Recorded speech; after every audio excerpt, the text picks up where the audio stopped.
Sarah and Dana are in church just before Sunday service. And Sarah hadn't been there a while, and she's talking.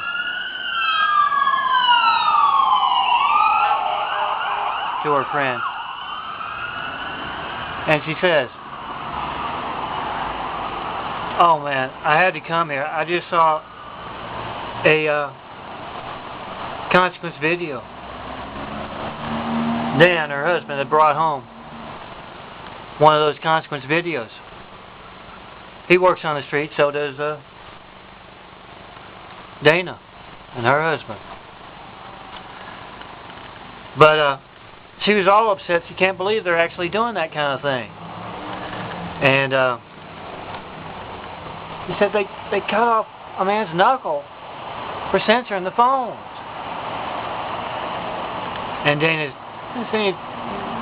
doesn't really think that much of it. She says, "Well, I'm of a different thought. It doesn't really shock me. I think it's necessary. You see, 4 years ago, my son was in an accident. It wasn't much of an accident. But I was, a new mom. I was frantic.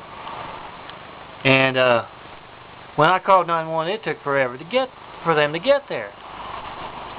And Dan, he seemed to think it had something to do with his work, our work, on the streets. They were talking about that unseen business." And then she continues. Then a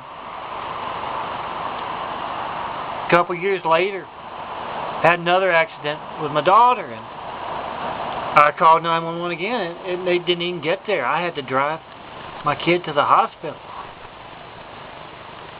But just last year, those consequence videos, those street justice videos, hit the streets of our small town here.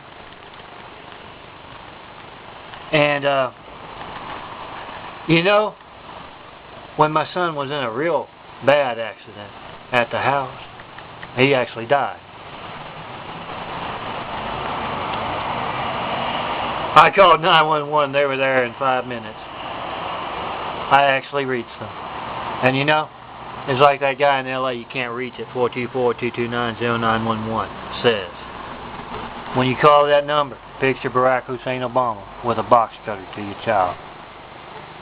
That's what he's doing. He's hijacking America. Him and all who are with him. And those consequence videos, they are taking our country and our world back. I'm John Milton Brady, 22nd of February 2011. Come see me in person. You have to. My means of communication are being sent. Show me some street justice videos if you got it.